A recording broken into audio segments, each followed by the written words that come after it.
Knock, knock. Who's there? Ben McDonald. Hey, Ben. Welcome into the show, my friend. The most Welcome. awkward knock, knock. Like, yeah, it just feel like, I've never answered with Ben McDonald. I know it's usually a joke, but what's funny is anybody who's listening probably knew who you were from that voice without your name, just with the accent and everything. So that's awesome. Thanks for joining us today, Ben. Thanks for having me on, guys. Awesome. No, it's an absolute pleasure. You've been a guest that we've wanted to get on for a while. We really value what you bring to the industry. I think you're just a great guy. I think you're super funny. You're smart, and you're really shaping what the fitness industry looks like in Canada. And of course, you also had some influence in the UK too, right? So I just want to say thank you. For everything that you've done. I've certainly been inspired by you and, enjoy collaborating and working with you when we can. So cheers. Thank you very much for buttering me up and making me feel like, you know what I mean? Oh, like I'm super special. You know what I mean? I appreciate that. Like my wife just says, like, you're a nerd. What are you talking about? You're boring. Shut up. Like I'm having a glass of wine. Like that's what I get at home. That's how it sort of rolls.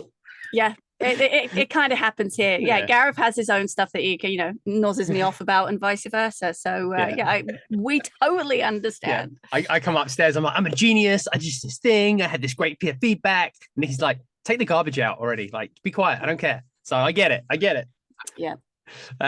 So here's where we want to start today. We're gonna dive into some topics about kind of the direction of the fitness industry and kind of why it's going that direction from the view of the consumer. So everyone tuning in today, if you are a consumer, if you're a fitness pro, you're going to get a lot on both sides of that. But what I like to start with is I can read a bio about you, but it's very boring if I just read it out. So take a couple of minutes, tell everyone about kind of you, what you're up to in the industry, what you've done over the many years, and also tell everyone where they can connect with you. Because one thing I hate about podcasts is when, hey, connect with this person at the end when most people have already stopped listening. So we're going to get it in at the beginning so everyone knows who you are and where they can find you. So tell us in a couple of minutes, about you and where everyone can connect with you. And if we get it in at the beginning, then people can say, I'm not listening. And they can just switch it off, do you know what I mean? Rather than wait until the end, you know what I mean? Yeah, so I'm Ben McDonald. Obviously, like I'm not Canadian. I'm from Manchester in the UK. I used to teach for the largest health and fitness training provider in Europe, a company called Premier Training International or Premier Global or Premier NASM. Flamey went through multiple sort of phases. Presented all over the world, from Reebok in South Africa, out in Holland, up and down the UK, and then obviously out in Canada as well. I'm currently the Director of Education for DTS Fitness Education. I'm a CanFit Pro trainer. Like Nicky Nock knows all about that. I've been involved in course development. I train clients, everyone from the beginners all the way through to the world #1 female mixed martial artists, like various pro level fighters. That's my background as far as fitness goes, is combat sport. Been a boxing coach for about 27 years, 28 years, something like that. And a qualified personal trainer for coming up on 20. So been involved in the industry for a lengthy amount of time, seen the changes, like it's just forever sort of changing and it's cycling through. You see the same thing come round and round and round. So true. That's the sort of how it works. Yeah. And then, I'm married, couple of kids, like my kids are 22 and 18 now, so I am out the other side, like almost there. I don't know what I'm going to do with all my time, all my money. Like it's going to be crazy. I'm going to be like rich, I'm going to have money in my pocket and everything. So that's me in a nutshell. Love it. Oh, that's awesome. Yeah, we're at the other end of that right now with no time and no money. Yeah. So it's great because people say to me like. Kevin Darby from DTS Fitness Education, he says to me, he's like, like he's like 50 in his early 50s, and he's got a 4-year-old son. I said to my wife, can you imagine having a kid now? And she's like, like shoot me. You know what I mean? I would like no way that would be happening. So yeah, we're just like, hey, we actually went to Disney. We went to Disney not long ago, a few weeks ago, we went to Disney and we're walking around and these kids like having meltdowns all over the place. And I was just looking at Nick, I was like, yes. She only had to deal with me having a meltdown. I was going to say, I'm sure there was adult meltdowns rather than kid ones, but yeah. Incredible. So that's great to hear a little bit more about, your extensive background, and we've got everything in the show notes, so you'll be able to connect. But I know we'll put your Instagram handle in there, but is the best place in regards to kind of the education side to reach out to is it dtsfitnesseducation.com? Yeah, if anybody wants to reach out as far as or look at the courses that we have to offer, dtsfitnesseducation.com is the place to go. The vision statement is longevity and pain-free living. So something that's very close to my heart. So go on, check it out. We run multiple qualifications, both live, virtual, online, like tons of stuff there for people to have a look at. Nice. Yeah, and that's great. I've done some of the courses. They are incredible. And the level of instruction by the educators is top notch. So definitely check that out. And you kind of mentioned about the longevity and the pain-free living. And I think that's a great place to step in our market, but also the fitness industry in general. We're looking for that. We're looking for longevity. We deal a lot with busy parents that want to be around. And you mentioned about being older parents. This is very common now. And there's a lot of people that are struggling to keep up with younger kids, as they age. And I know that a few things that stand out in what you talk a lot about, Ben, is, breath. So I'd love to hear a little bit about that. And then we can dive into kind of the movement, but also sleep. Sleep and breath is a big part that I think gets missed.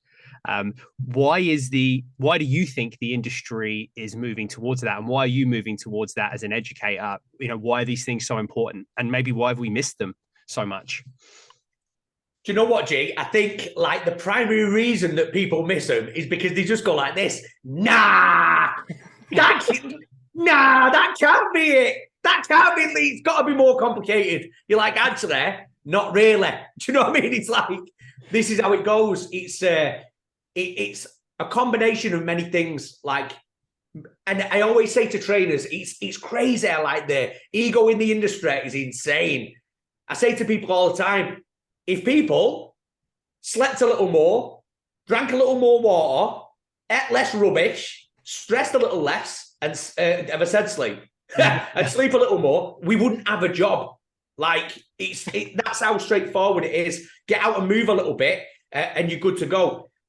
And obviously that depends on the person. But as far as like, I was blown away when I did a course called The Oxygen Advantage with a gentleman called Patrick McKeown.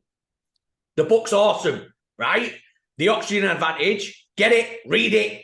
Fantastic protocols in there for people to utilize. He's just brought out a new book called The Breathing Cure. That's another good book. And then one more is Breathe by James Nestor. That's a great book. And those two books, like James Nestor is an investigative journalist. So the way he writes is interesting, like just really good. Patrick McKeown, research boy. So he's like, there was a study done in 1965 with 3,400 people, blah, blah. And you're like, oh my God. But if you read the two, like Breathe and The Oxygen Advantage, like one is quite entertaining, the other one backs it right up with all the research, the information, the protocols, like all that sort of stuff to follow. So I did the course with Patrick probably round about 6 years ago, something like that, maybe 7. And it blew me away. Like, I was just like, this is crazy. And I've brought the protocols into the stuff that I do personally. And I've also integrated a lot of it into the clients that are sort of trained. So, and these are high-level athletes. Works for high-level athletes. Works for everyday people. Zero problem whatsoever. And everyone's doing it 20,000 times a day. So if you're breathing 20,000 times a day, the way that the industry goes is we don't do ourselves any favors. When someone clicks on Instagram or Facebook or whatever it may be, people are walking on their hands. Like people are deadlifting 4 times their own body weight, It's like, and there's nothing wrong with that. Like, do it. It's flaming brilliant. But then people go like this. Oh, you're a trainer. Oh, yeah. Well, what I'm going to do is I'm going to get fit and then I'm going to come and see you. And you're like, what are you talking about? But that's the thought process that people have. So as far as health and wellness, right, as opposed to health and fitness, health and wellness, breathing plays a key component. It can affect everything from cardiovascular output, recovery rate, sleep patterns. It can affect, which has a knock-on effect on weight management, as far as like if you want to drop a little body fat or you want to put muscle mass on, sleep is paramount. Like that's where you get your biggest bang for your buck. Anxiety levels, like all of these things that people are struggling with right now, breath and breath manipulation plays a key role in offsetting all of those things. And it's super simple. It's like when you look at, here's an example, right? And this is one for anybody, I was going to say everybody. If there's anybody listening or watching, right? Because at this point, people are just like, this hasn't got subtitles, I'm turning it off, right? Anybody who's still listening, first off, thank you, well done. And then the second thing is, if you have that feeling, like you have that, like, you have that anxiety type feeling, check your breathing. Like if you are a chest breather, people call it chest breathing, reverse breathing, stress pattern breathing, like vertical breathing. Like there's all this different terminology for it. But there's three different components that affect breathing. One is biomechanical, right? So the way that you breathe. One is biochemical, which is the relationship between carbon dioxide and oxygen, right? Basically. And then you have psychological. Psychological, the way you believe or the way that you think or the state of your mental outlook on life, let's say, can affect the way that you breathe. So everything pays into the other. Your breathing mechanics, if you breathe into your chest, it throws out your biomechanics, right? But also your brain doesn't delineate between, are you breathing into your chest because you are stressed? Or do I need to make you stressed because you're breathing into your chest? Do you see what I mean? Yeah. So each one has a negative carryover into the other. So if you've got, if you feel this sort of stress, anxiety, all this, that, and the other, check the way that you breathe. Are you a vertical breather or a chest breather? Are you breathing into your mouth, right? Or using your mouth for breathing? It's far easier to be a chest breather if you breathe through your mouth than it is if you breathe through your nose. Because the way that you breathe, you see that? Is the grey hairs up there? I'm not too sure, right? So you can breathe out, or let's say you can breathe in with very little restriction through your mouth. But when you breathe through your nose, you restrict the air coming in a little bit and your diaphragm has to activate a little harder. So what that does is straight away, when you breathe through your nose, it encourages diaphragmatic breathing. When you exhale through your nose, you exhale slower most of the time because it's a smaller passage than your mouth. But again, most of the time. So what happens is it slows your exhale down. If you can slow your exhale down to double your inhale within 5 breaths, you will flip from fight or flight or the anxiety, stressed out feeling to a parasympathetic response or rest and digest. So all you've got to do is, here's the strategy. You inhale through your nose, 2 to 3 seconds on the inhale, can even be 4 if you don't get too caught in the numbers.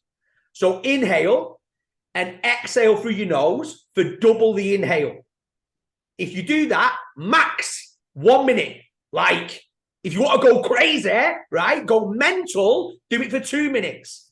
Do you see what I mean? What that does is it stimulates your vagus nerve and it will flip you from fight or flight into rest and digest within 5 breaths. The research was done by some guys in Brazil, like super easy to do. As soon as you flip from sympathetic into parasympathetic, like everything sort of relaxes. And instead of being like stressed out, most people vibrate up here, like you have the opportunity to chill out. So it'll carry over not only into your feelings of anxiety, but if you struggle with sleep, same protocol. Do the same thing when you get in bed, and you will go, whoa, it'll drop you like into a super chilled out state and help you with sleep, no problem. As a little extra piece, if you go like this on the exhale, and you hum on the exhale, what will happen is that hum stimulates your vagus nerve even more. So all that happens is, like, you will go whoosh, go like super rest and digest. So it'll flip you like easy peasy.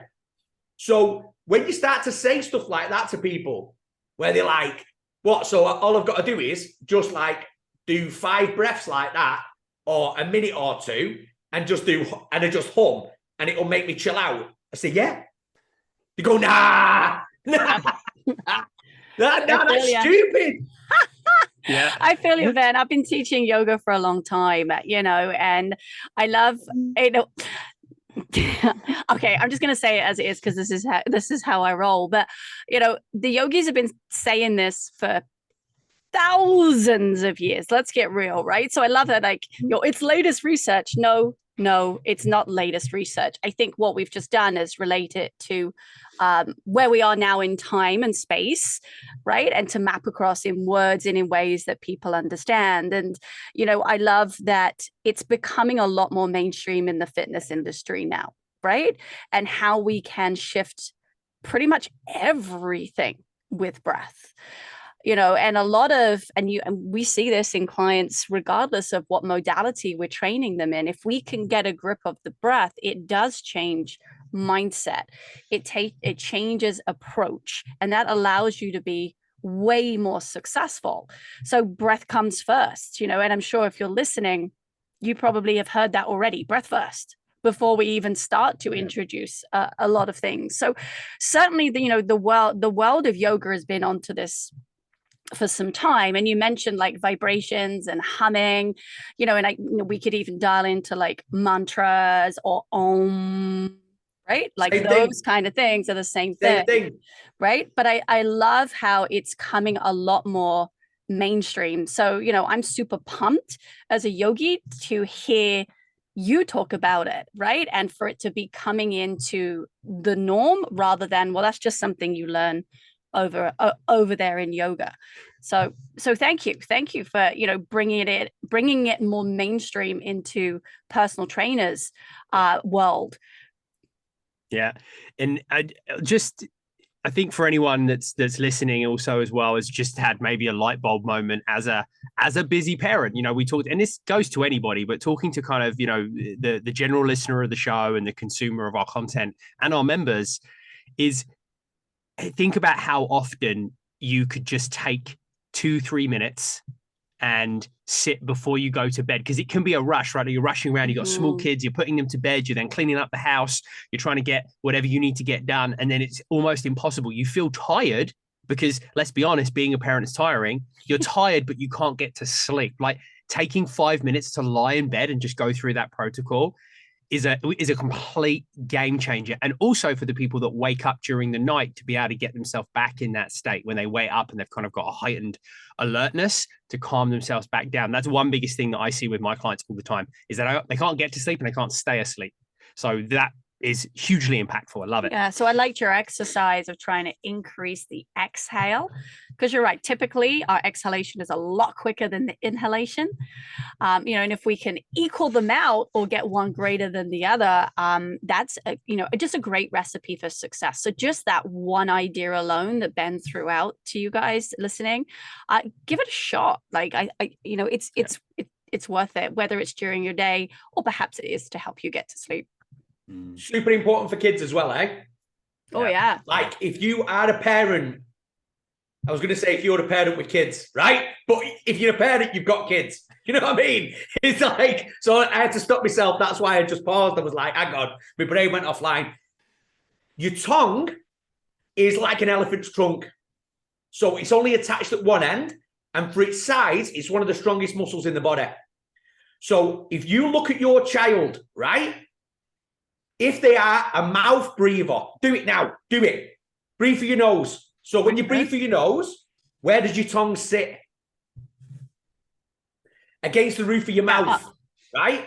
What that does is, if you breathe through your nose, that the tongue sitting against the roof of the mouth forms the hard palate. So that is the stimulus for hard palate formation in children. If you're a mouth breather, you don't get the stimulation. So you don't get the hard palate forming in that way. So it's interesting when you look at, there was a book wrote in 1880, I think it was, and it's called Shut Your Mouth, Save Your Life. You know what I mean? It's like, it's a guy who went round and he studied indigenous populations, and the parents would always close the children's mouths. And what they found was the way that the hard palate formed around the tongue, like, gave a nice U-shaped palate, plenty of room for the teeth. If you're a mouth breather, you don't get that stimulation on the hard palate. You get a V-shaped palate with crooked teeth. So if you've got kids, make sure that they're breathing through the mouth. Don't do that. Make sure they're breathing through the nose, right? And then if their hard palate is formed and you've got kids who've had braces, when they get the braces taken off, please make sure that they breathe through the nose. Because if they don't, they're the kids that will go back and they'll have to have braces put back on. So when you look at, like, mouth breathing versus nasal breathing, it is insane. Like, what goes, like, it's crazy. When you say there, G, about clients or people struggling to fall asleep and struggling to stay asleep, right?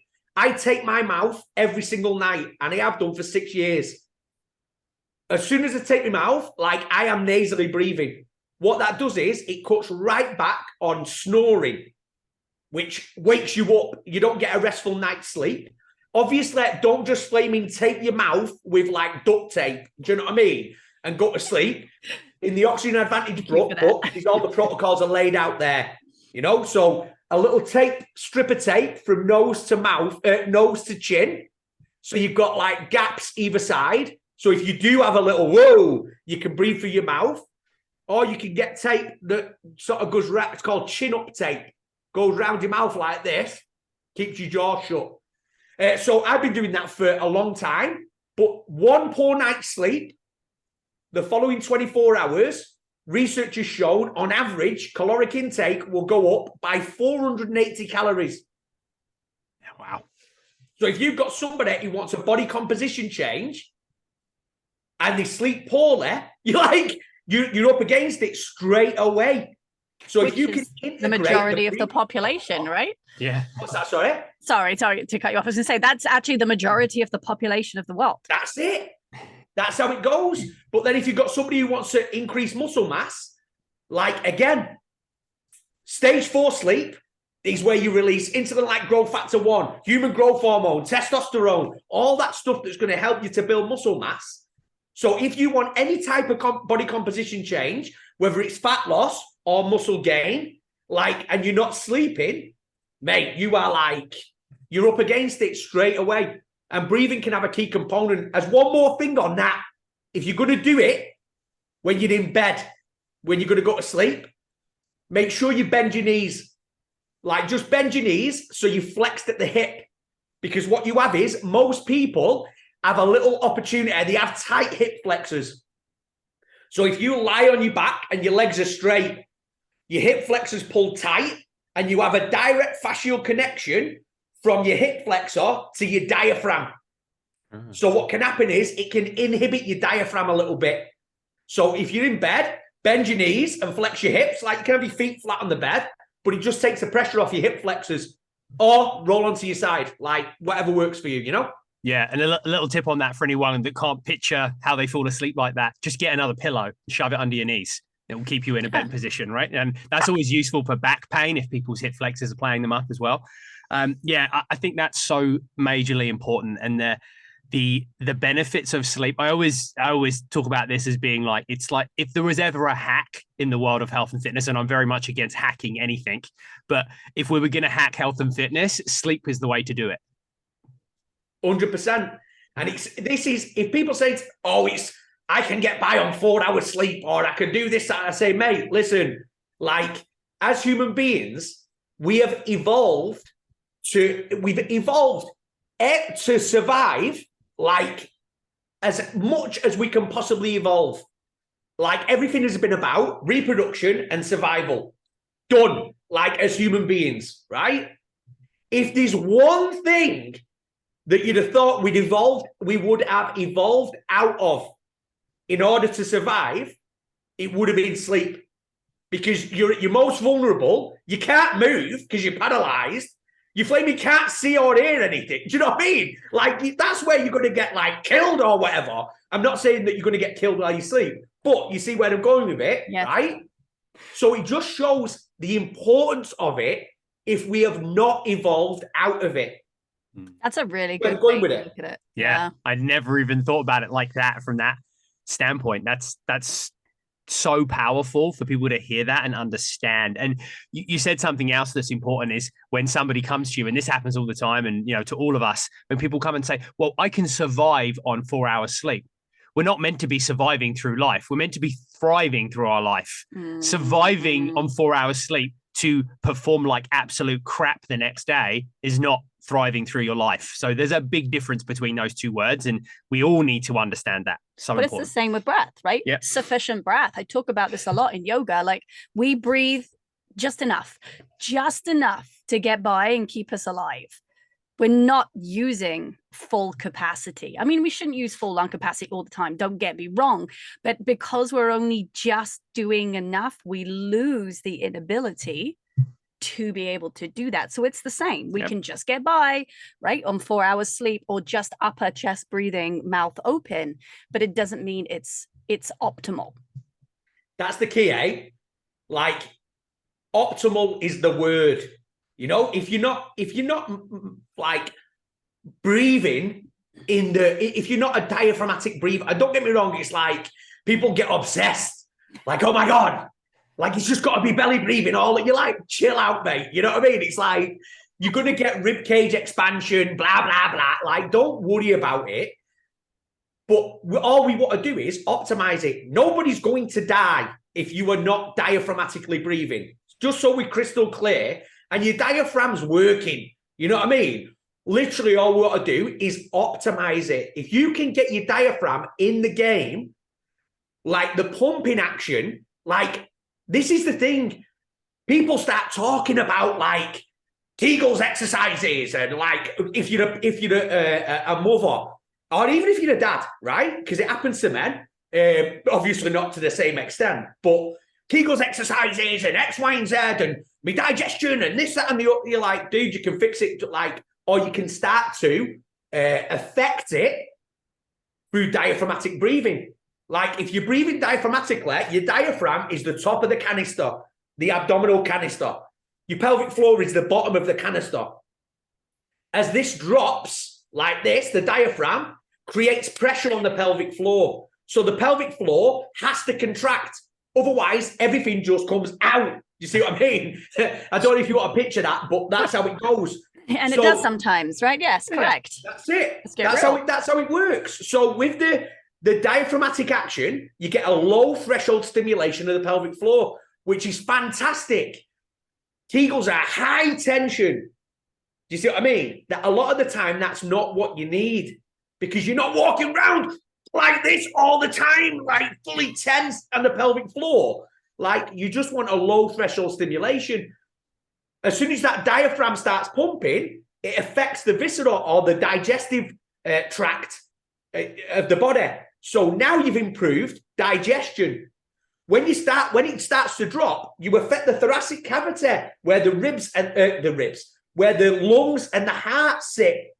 So if you've got somebody who struggles with what's called venous return, which is getting blood flow back to the heart, the diaphragm dropping like this actually creates a pump-like action in the thoracic cavity that can draw blood back.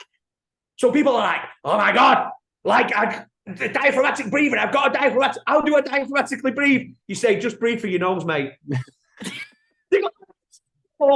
That easy, come on.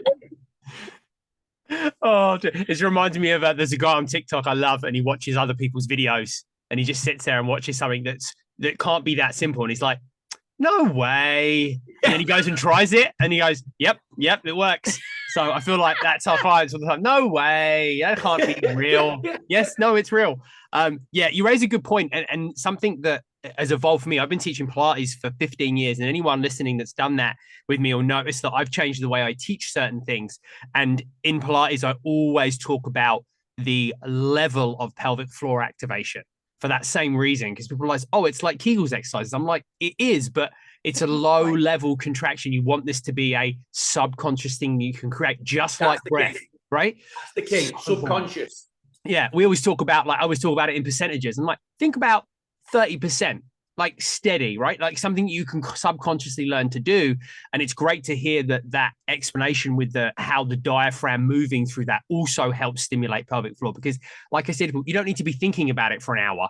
You just be aware of it at the beginning, think about activating the muscle, think about breathing. And in Pilates, traditionally, 100 years ago, 120 years ago, it was taught to only chest breathe with no diaphragm. And that's where I'm always like, no, I disagree with that. Like, I'll teach it as a full breath where we get everything working, because it works together. Like, the body doesn't need to be isolated like that. So that's really great to hear. And anyone that's doing that type of exercise, I think that's important to bear in mind as well. Yeah, and I think like your audience, guys, like busy parents, as far as things go, right? Like for me, I watched my wife give birth twice, right? And if it was down to men, the birth rate would be 0. It would be 0 because Yes. I would not be doing that. So all that happens is, like, and lads have this weird thing, where it's like, you say, oh yeah, stress incontinence and this, that, and the other, and you go, and you're like, yeah, listen, it's not funny. Like, that's not a good place for a lady to be. It's embarrassing. Do you know what I mean? So what we need to do is, like, let's address it. But let's address it, like, with easy stuff that people can do and just integrate into the daily life. It's not stop adding things to people's plates. If you're a busy parent, like, you've got enough going on throughout the day, you don't need more stuff. Oh my God, I've got to go to the gym. Oh my, what is going? You're like, not really. Like, just optimize your breathing. Just breathe through your nose instead of breathing through your mouth. It's a conscious effort. That's all it is. You set your alarm on your phone for every couple of hours. And when it goes off, you're like, oh, that's me checking. Am I breathing through my nose? Am I breathing through my mouth? Do you see what I mean? Like, just super easy stuff. Optimize what you are already doing. Don't add more stuff to the plate, because that's where people are like, oh, well, I've added 10 things and I can't do them all, so I'm not going to do any of them. Yeah, isn't that the truth, where we just get completely paralyzed by? I talk about this in our nutrition program that we run all the time. I'm like, here's a guide that's got a lot of information in it. The last thing you need to do is open it, read it, and try and do it all at once. Take one thing, work on that one thing. Choose something that feels right. Like, take your time. And this is why it's done. Like, I'm like, this guide is going to take you 12 weeks to absorb. You're going to think about all these points. We're going to layer in bit by bit for that same reason. But people always want to change more. Same to your point. No, it can't be that simple. I'm like, yeah, it is. And maybe you just need to chew your food a little bit more. That's week number 1. That's it, right? Easy. Easy. And when they nail those things, then they come back and they're like, oh, wow, that's a game changer. And I've built a habit. I've become a person that chews my food more. Great. Let's move to the next thing. And breathing's the same. Focus on breathing through your nose, then maybe add something on in the future. Mate, that's how it goes. As far as, if there's one thing, like, people overwhelm themselves all the time. I say to a client, they say, I want to go out running. You say, okay, here's what I want you to do for the next week. How much running do you do now? I don't run. At all. I've just bought myself some new trainers. I'm going to do that. I say, okay, great.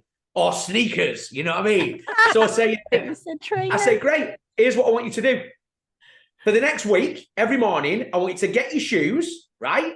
And I want you to put them at the front door every morning. And they go, what? What are you? Just put them near the door. I say, yeah.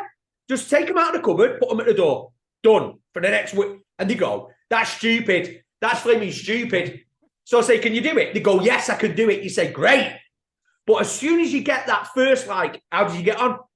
Yeah, it was flaming stupid. I've just put them at the front door every morning. I say, great job. That is excellent. You are successful. People go, oh, I'm successful. You say, yes. Then you say, now I want you to put your shoes on, like every morning, and I want you to walk to the end of your drive and then come back. They say, that's stupid, mate. You say, oh, can you do it? They say, yes. So they put the shoes on, they walk out the front door. The minimum is walking to the end of the drive. So now, if they get to the end of the drive, they say, I've got a few minutes, I'll walk to the end of the street. You say, how did you get on? They say, oh, got my shoes on. Like, I blew that flaming end of the drive stuff right out the water. Like, I did that for like 2 days. And then the other days, I got to the end of the street and I came back. And then one day, like, I went like 500 meters down the other way. I say, you are absolutely killing it. Human beings are dopamine driven. So success is what people need. As soon as and it doesn't matter the size of the success. Little success, yes. Now let's add to it, like you say, G. Like now you've got the habit. Let's just tweak it a little bit. You say to somebody, how much water do you drink? I don't drink water. Like, I don't drink it, don't like it. It's okay, no problem. How's about we try for what? Like a glass a day? Can you do that? Yeah, of course I could do a glass a day. It's stupid. Like, I could do that, no problem. You say, okay, well, let's do it then. You say to them the week after, how many times did you get your glass in? Do you know what? I only did 4 times. Like, I managed to do it 4 days, like 1 glass. For the other 3 days, I didn't do it. You say, the week before, how many times did you do it? Well, I didn't do it at all. You say, yes. So this week you did it 4 times. That is amazing, mate. But as health and fitness professionals, it's like, you need to drink 8 glasses of water. You need to take all the rubbish directly out of your diet, sleep for 8 hours. And you say that to a parent and they go, you got some young guy saying, hey, listen, to like a mum of 3 kids. Listen, what you need to do is get up an hour earlier and just prep your food. And the mum's like, what are you talking about? Like, you've got no idea what my life is like. So anyway, yeah, small little wins. And if you do it 1 time more than what you're doing it now, that is a win. Do you see what I mean? Yeah. There's so many great tidbits in there for both fit pros listening and also consumers of fitness, right? Like, let's just keep it simple, right? That's the number one overarching message is right here. Yep. So, if you are a coach of somebody, like, let's set those realistic goals and expectations and celebrate success. And if you are somebody who's following a plan, a consumer of fitness, right? Just take that one thing and take it in your own pace, your own time, and celebrate your wins. Because I find, as human nature, we don't like to celebrate. We're like, well, I'm only going to celebrate when I've achieved X goal. So, for example, if we're staying with the running theme, I'm only going to celebrate when I've run my 5K. But actually, no, we need to celebrate those little wins along the way, because that's going to keep you on track to that bigger goal.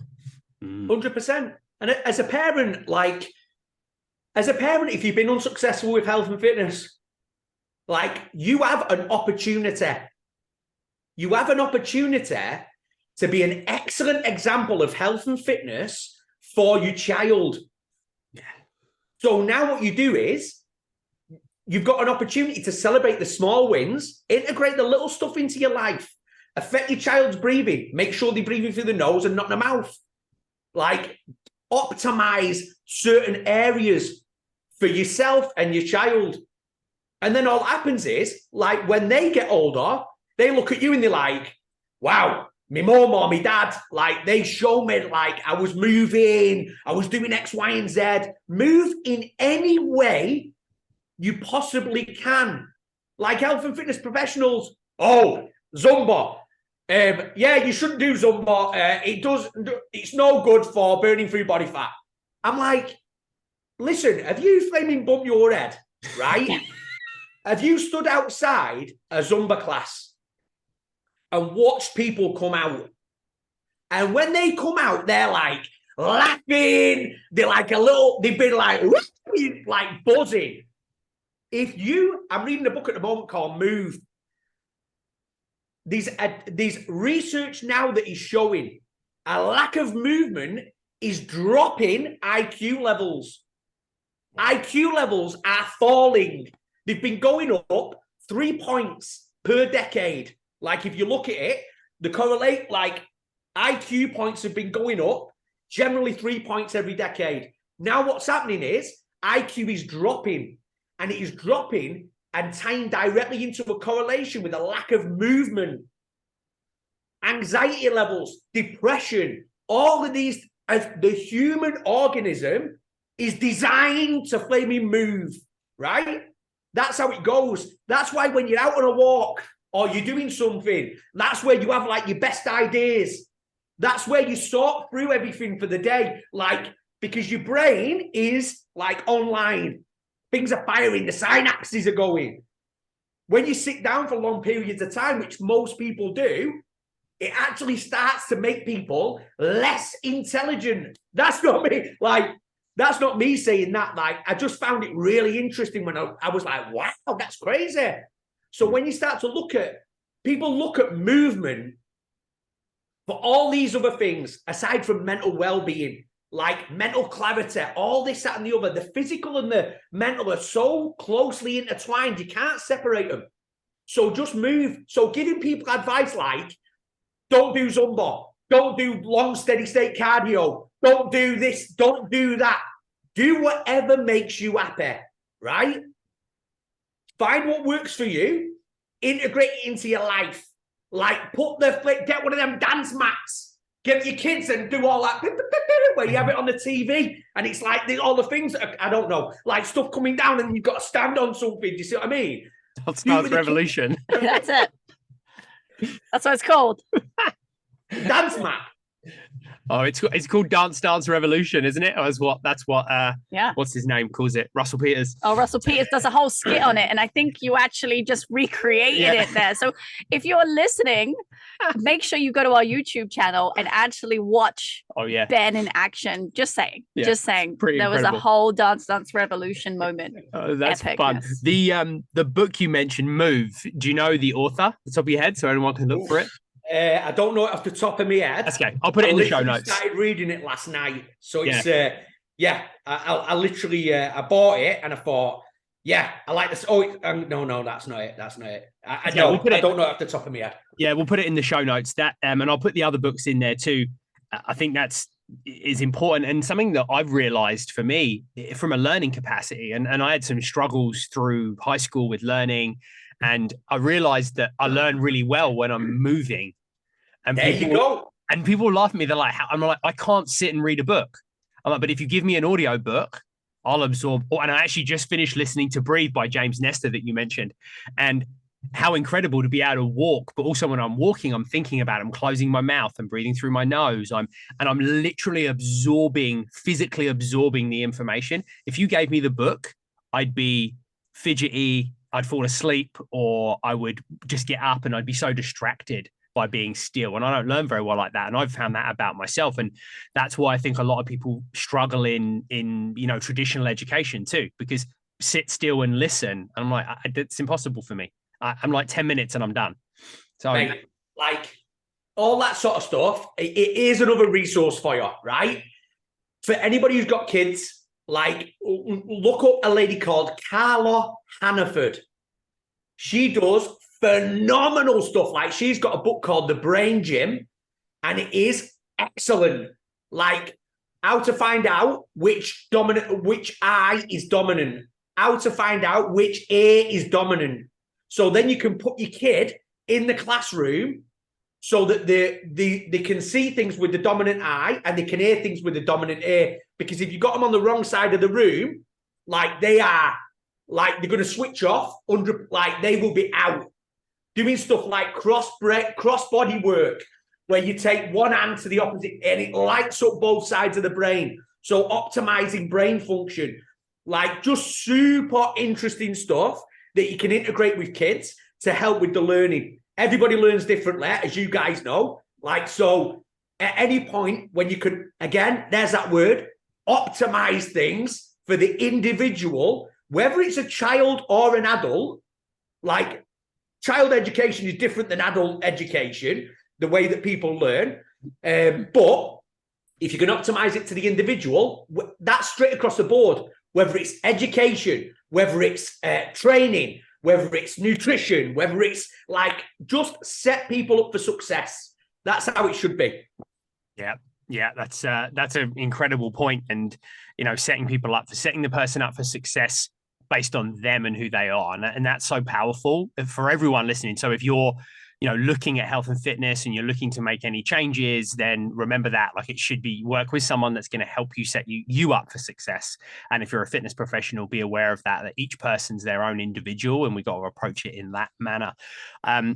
We are pretty much ready to kind of wrap up from a time standpoint. However, I want to hand the mic back to you, Ben. If there's anything else you want to share, if you've got any more pearls of wisdom. I mean, you've shared a lot, true. But anything else you want to just kind of finish off and tell the listeners before we wrap up the show? I think it's super straightforward. Like, focus on the stuff that you can optimize, make it manageable for you. Integrate your children into it, and you're off to the races. Like, the human body has not changed in a long time. So the fundamental movement patterns still apply. Like, just move as much as you can. That's it. Get out, walk. Like, and one more resource for you. The 1 minute workout by Dr. Martin Gabala is an excellent resource for cardiovascular fitness. Remember, cardiovascular fitness is the #1 predictor for longevity of life. Cardiovascular fitness for longevity, strength for quality. So you've got longevity of life and quality of life. You need a combination of cardiovascular fitness and movement capacity for success. But keep it super straightforward. Integrate your kids. Find out what works for you. Celebrate the small wins, and you're good to go. Love it. Yeah, it is simple. It isn't always easy, but it is simple. So remember that when you set out on your journey. Any final thoughts from you? I just want to say thanks. Like, the conversation was really great. I know for everybody listening, there was some great food for thought. I think each and every one of us can be a lot more mindful in what's going on in our own bodies. It's so easy to get distracted in today's world, right? There's so many advancements in technology that we can lose a sense of self. So being curious and knowing a bit more about you, how your body is working, and how we can, this is the buzzword, optimize, the functionality of your body. So be open to be curious about your own body, as well as asking for help from others. And if you are a Fit Pro listening, then let's take some time. Let's take some time to see what we're currently doing, and embrace some of this information, because just maybe it's time to kind of shift your approach, and to maybe try some of this stuff for yourself. So thank you for bringing this conversation to light and bringing it to the table. It's super interesting. Yeah, absolutely. Yeah. Thanks for your time, Ben. We appreciate you. Thank you everyone for listening, for tuning in. And, you've got all the details. Go to the show notes, because I'm going to put a link to all those books we mentioned. There's some really great resources there, and definitely recommend that we get some more knowledge on these topics if we are interested. This is our last show for everyone tuning in. This will be the last show. So before the holidays, and then we'll have some stuff during the holidays. So we'll finish by saying happy holidays, Merry Christmas, wherever you're celebrating, however you're celebrating, and we will catch you on the next show.